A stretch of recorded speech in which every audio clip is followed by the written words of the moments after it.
Right, time to finally put this game in the toilet, so to speak. So to speak.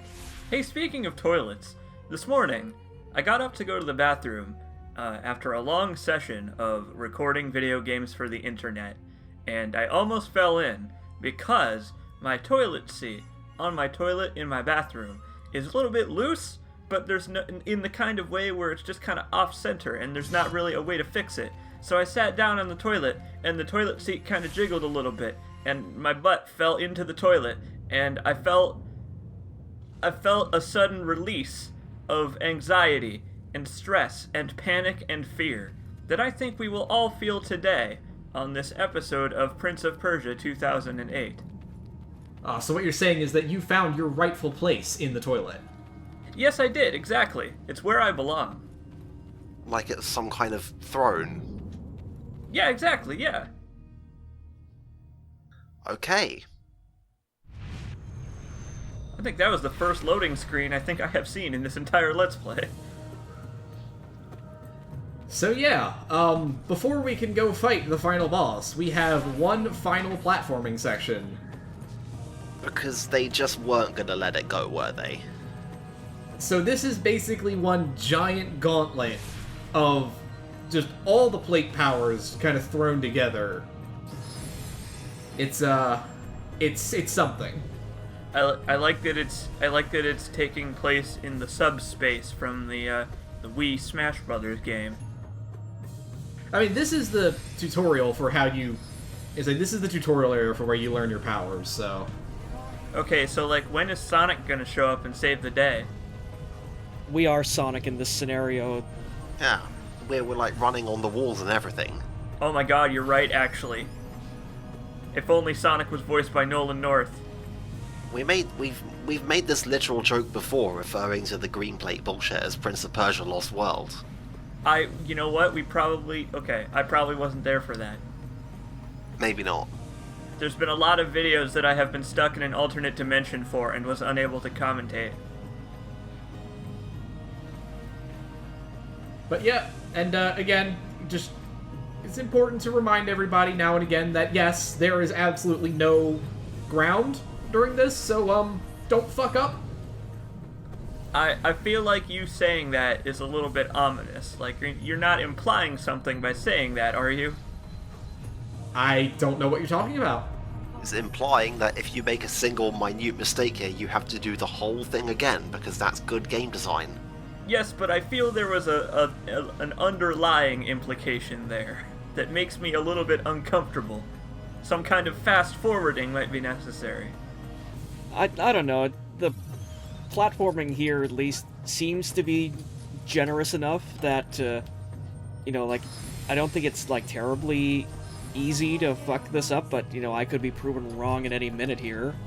It seems to be more like a quick-time event where you occasionally hit the jump button than a platforming segment. I just don't see the point of this section for, literally any purpose.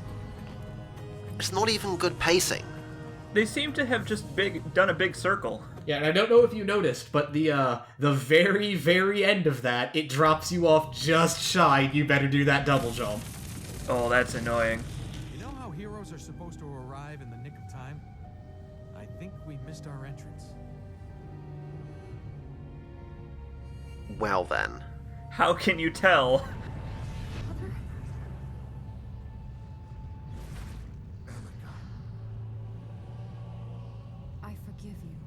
Also, surprise, surprise, here's a quick preview of our 5th Corrupted from Prince of Persia Epilogue, The Morning King. He woke up on the wrong side of the bed. Oh no, not that kind of morning. That was the same joke you opened this LP with. Wait, did I? More or less, yeah. Wow. I brought it full circle. That's okay, we've all come full circle, we started the game at the temple, and now we're gonna end the game at the temple. Exactly. I started the game bitterly depressed, and I'm ending the game bitterly depressed. I started the game not here, but, I guess that's not gonna work out. Oh yeah, it's time to do some air combos. And to round out this joke, to bring it all full circle, I started the game, and then Artix ended it. I don't think that's how full circle works, Crow. Fuck you. I don't know, let me post like a 300-page internet screen about ring theory to prove how this is actually how it was supposed to work all along. Maybe that's just how time works. So, yeah, the Morning King is... I mean, he's... combat-wise, he's basically identical to all the other times you fight him, but he has everybody's gimmick. So, like, he has the Hunter's... So, like, he has the Hunter's thing that blinds you, and he has the Concubine's thing that reverses your controls, and he has the Warrior's big explosion thing, and shit like that. As long as he doesn't have the Warrior's bullshit thing where he's completely invincible. You see, I thought you were going to say he has the Concubine's thing where he talks all sexy, but okay. That's fine too, I guess. He has the Concubine's thing where he does a puzzle where you have to jump off a ledge in order to proceed. Eat a death, chump. No, that's not actually a death! Don't eat a death, eat a non-standard death, chump. If only you could throw him off a cliff and just, like, end this in the most anticlimactic way ever. Unfortunately, no. If you get him to the edge, that's when he does that whole little QTE where, like, the prince, like, headbutts him. So disappointing. But yeah, basically, like I said, welcome to a preview of Epilogue. We're gonna be fighting this fucker, like, 5 more times between now and the end of this game. Man, that's awesome. Wait, I thought you said this was the end of the game. Well, this is the end of the base game. We still have Epilogue to get through. Air combos. This is what I came here for. This is what I wanted. I've stuck through this entire Let's Play just to watch you do these fucking air combos. Did we ever get a good demo of the 14-hit? No, I didn't. I said, I don't know if Crow did, but I sure as shit didn't. I tried my damnedest, like, on an alternate save file to do it, but even then, like, I couldn't do it, so... Yeah, no, I'm sorry, Thread. Between Artix and I, we both failed. There will be no 14-hit combo in Prince of Persia 2008. I kind of like that his face is, like, projected out over the, his actual head there. Yeah, he's got like a holographic skull. He bought that at Spencer's Gifts. Like, yeah, like, it's not something that you initially notice when you're, like, looking at him head-on. It's only when, like, you catch him from certain angles that you see it. And also... So yeah. Have you ever played Battletoads? Yeah, I have. So you know how in the first boss, you kind of play in, like, second person? Oh, that's crazy. I was gonna say, this is a pretty cool gimmick, really. Yeah, so this is the Ahriman fight. It's not really a fight at all, but, you know... It's a fight with the controls of Prince of Persia 2008. You know, I can just kind of... I can get behind this, really. But I do feel like it's missing a soundtrack by Crush 40. I like that we've gone like full Sin City with the colors here. Like, I like that it has now been confirmed that the corrupted do not see in color.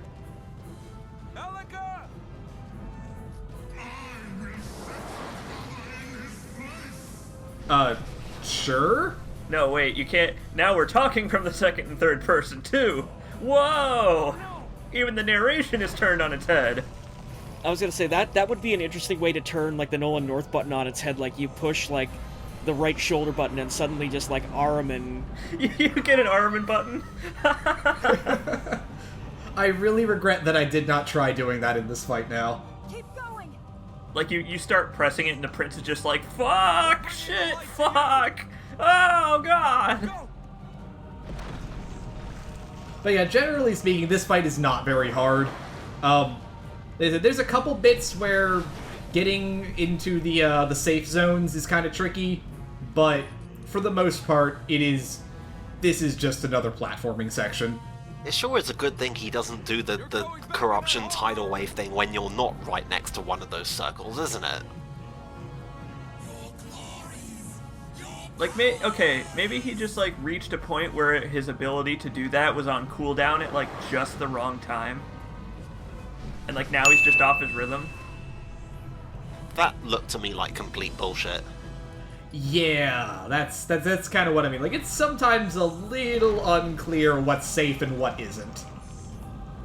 What is the animation like? What if he punches you? Like, what happens? Do you just like fall off the wall? Oh, come on, really? Like, yeah, like, I was gonna say, like, general rule of thumb is, like, you want to make sure you're on that fresco, like, sort of pixel perfect, like, dead center. But even then, that's really not that much of a guarantee that you're gonna be safe. It's the goop physics. It's the goop physics at work. Well, see, I think that's really how it works. It's not even like there's goop physics or anything. It is literally like, is the goop still technically up or not? And if the answer to that question is yes, and you leave the plate, you just instantly die. Even if, like, it looks like the goop is receding. Sure is nice of the game to be consistent. Yes, very nice of the game to do that. Absolutely. Also, I love how you had to do that little panic jump there just to make sure that you made it. You know, you'd think he would learn to, like, aim his punches a little better. Like, you could lead the punch a little bit.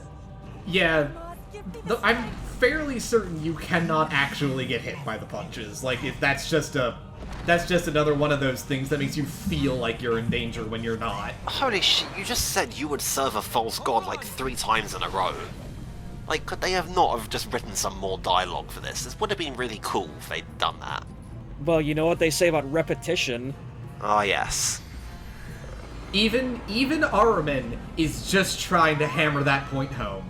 Repetition serves a false god. Also, I like, you know, say what you will about, like, this part of the game, like, I love really what they're doing with, like, the color here. Oh yeah, no, this looks really good. Oh yeah, it's an aesthetic, and they're working with it.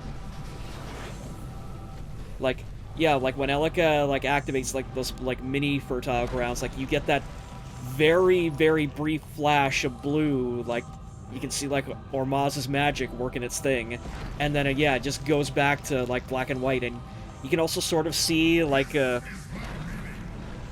get little hints of it, like, through here, but, like, Elika also has that sort of subtle blue glow around her, where, like, she is literally the only thing in this scene that is still in color.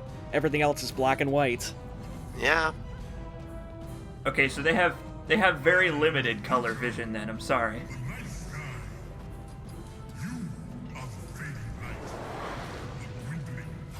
What is this? Is he reading us his fucking poetry now? What is this? Did he just put on a completely different accent for like one line? To be fair, there's, I think, Ahriman has like 2 or 3 voice actors. I uploaded this to my DeviantArt. It's, yeah, he's basically pulling a Dorman from Shadow of the Colossus. He's got a male voice actor and a female voice actor, and occasionally, what the fuck? I don't know why that killed me, but you know, whatever. But yeah, like, anyways, like, 90% of the time you'll get male and female Ahriman in sync, and then occasionally you'll get, like, one line from, like, female Ahriman and then another line from male Ahriman. And it's not really consistent as to, you know, who is going to be speaking next, whereas, like, you know, in Shadow of the Colossus, like, you get the implied storytelling of the fact that, yeah, the female voice of Dorman goes away because the female half is going into, you know, your corpse girlfriend, so, you know. Wait, really? I never noticed that. Yeah, no, that's like that's a whole implied plot point in the game. Fuck me, it's 10 years since that game and I'm still learning things about it. Fucking video games, man. Alright guys, this is it. Are you ready to finally put an end to Ahriman? Not if we have to use the fucking plates to do it. Oh, it's more than just the plates. Is it? What the fuck else is there, other than the plates? 14-hit combo? Hi. Yeah, we go in through his mouth and just wreck the motherfucker. Are there plates inside of him? Oh, yeah. This really did need a soundtrack by Crush 40.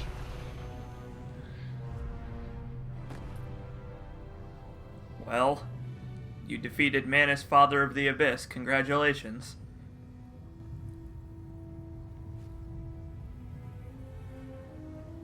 Well, all's well that ends well, right, Prince? We did it! Alika, we did it!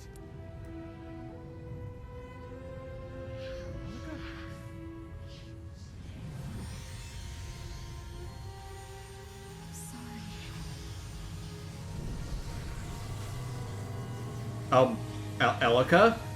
Elika? It's a symbolic kind of thing, is what it is. It's a metaphor. Well, you know, this does seem, like, fitting on account of how dead she was. That's true. She is dead at the start of the story, and now she's dead at the end of the story. It's like I said, it's just bringing everything back around.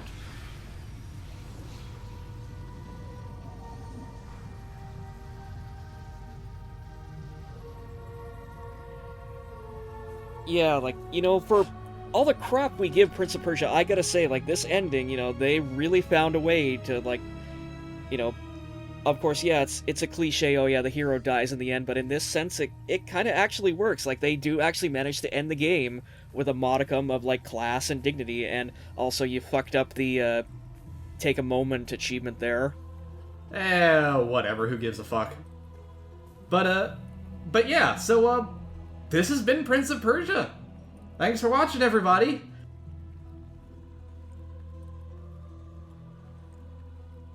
But, we'll be headed to epilogue soon after this. I don't know when Crow's gonna have those videos ready, but, I can't believe we actually fucking made it.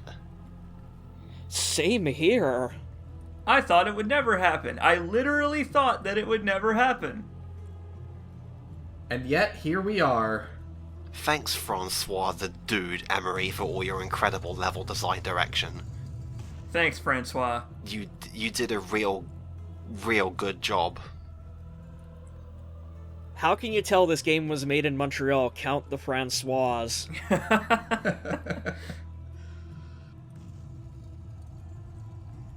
That's some pretty ominous rumbling, by the way. Oh, that's just the doors closing behind us so we can't ever go back in here ever again.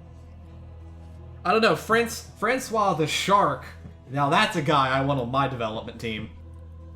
Like, even the game is trying to really just hammer it on home at this point. Yes, your journey is over! Go home! Look at all these Francois!